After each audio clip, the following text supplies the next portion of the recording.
Hello people, how you been? It's been a long time. I think the last video I made was a Mets tribute to 2021 with Steve Cohen in it video. And the last video I made in general about anything I think was political maybe.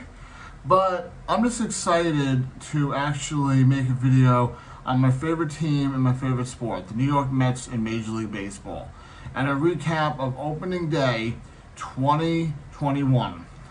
I'm not going to go inning by inning. I'm not going to go pitch by pitch or play by play or anything. I'm going to get down to the nitty gritty because this is a video and people don't have long attention spans.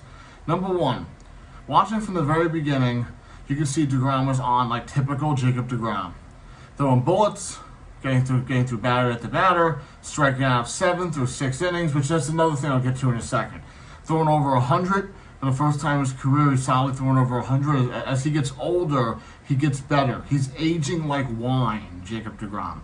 2 Cy Youngs, 2018, 2019, because he was the best pitcher in the National League, and now he's becoming better as he gets older. So Jake throws his usual self, 6 innings, no runs, couple hits, couple walks. Got saved by a play at third where a ball bounced off the wall, and I think it was Rhys Hoskins was thrown out thrown out at third, and then Jake got in the groove and was striking out everyone and getting everybody out. I think he had like 8 consecutive outs and like 3 consecutive strikeouts or something like that.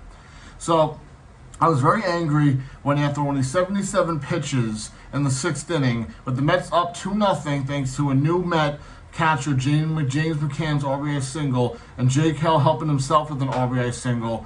I was very upset with manager Luis Rojas' decision to have Degrom taken out in the 7th inning with only 77 pitches. I called it then. Miguel Castro, clean 7th, very good, great to see. But new Met reliever Trevor May, who was signed to a big contract, who was a strike machine in spring training, goes out and throws nothing but bad pitches. Walks a couple, gives up a couple of hits. Before you know it, the 2-0 Mets lead goes to 5-2 Phillies in the 8th inning.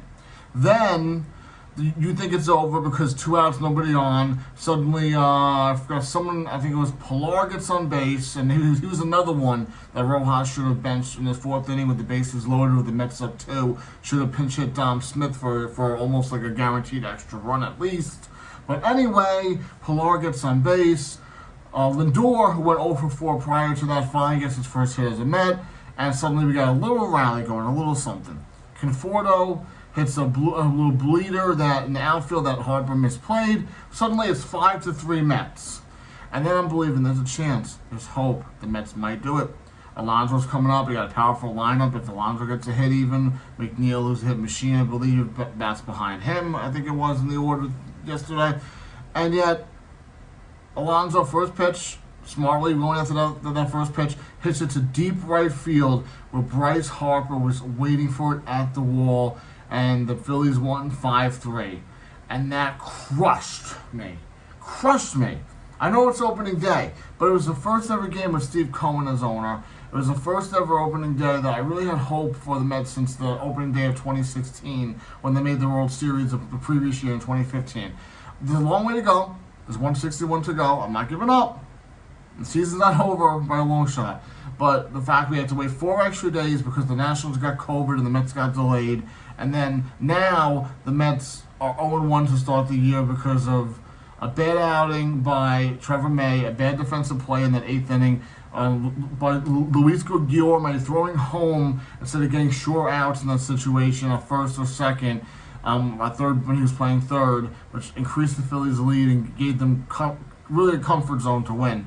But all I could say is I'm not giving up. I still believe in this team, but you gotta win these games because every game does count in the end. Look at 2007, 2008. One game can make a difference. From now on, Mets, don't blow games and win. I know there's a lot to say for the bullpen, but that's all I could say. So hang in there, Mets fans, and let's go Mets. LFGM.